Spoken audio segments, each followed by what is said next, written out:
అందరికి నమస్తే అండి. నేను 25 వాలంటీర్ గా మాట్లాడుతున్నాను. మాది ఏం లేదన్నా, మనకు కంపల్సరీగా మనకు శాలరీ అయితే ఇవ్వాల్సిందే. ఎందుకంటే మేము ఆడవాళ్ళు చిన్న పిల్లలని తీసుకొని బయటికి పోయినాం. కరోనా టైంలో చంద్రబాబు గారు గాని జగనన్న గారు గాని ఎవరు వచ్చి చూడలేదన్నా. మేము ఎట్లా పోయి టాబ్లెట్స్ ఇచ్చినాము, మేము ఎట్లా తిరిగినాము ఐడి కార్డు వేసుకొని అనేది మన కడుపుకి మనకు తెలుసనా. మనకు దయచేసి మనకు హామీ ఎన్నికల ముందర మనకు 10,000 ఎందుకు అన్నాడు.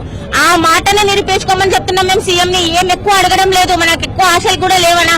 మా చేత మాకు 10,000 చేత కాదంటే మాకు ఈ చేత కాదా వస్తుంది అని అనండి. మాకు ఎంత ఇస్తారంటే ఇవ్వండి.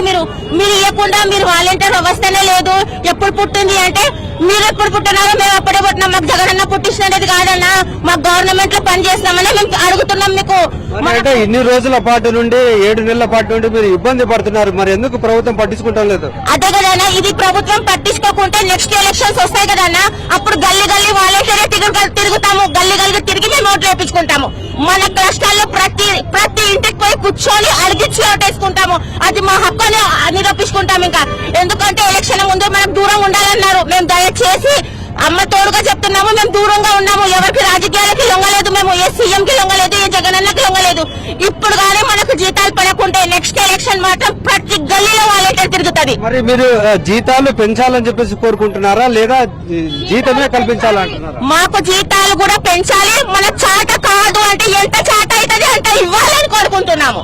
మన కడుపు కాలుతుందంట, మా చిన్న పిల్లలు రోడ్డు పాలు అవుతున్నారు.